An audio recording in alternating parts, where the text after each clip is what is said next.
میرے بھائیو وہ تو بہت عظیم دور تھا۔ ابھی یہ چند سال پہلے جب مکہ مکرمہ اور مدینہ منورہ کے درمیان ٹرین جو ہے وہ اس کا پروجیکٹ بن رہا تھا،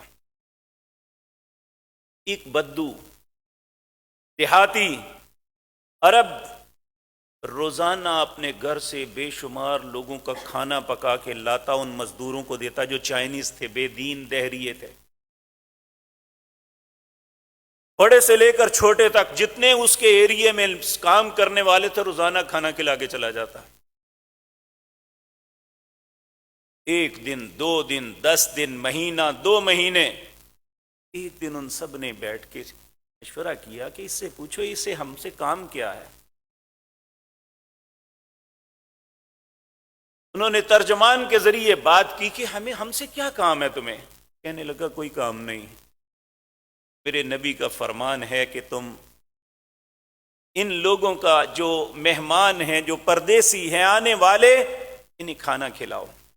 وَيُطْعِمُونَ الطَّعَامَ عَلَى حُبِّهِ مِسْكِينًا وَيَتِيمًا وَأَسِيرًا،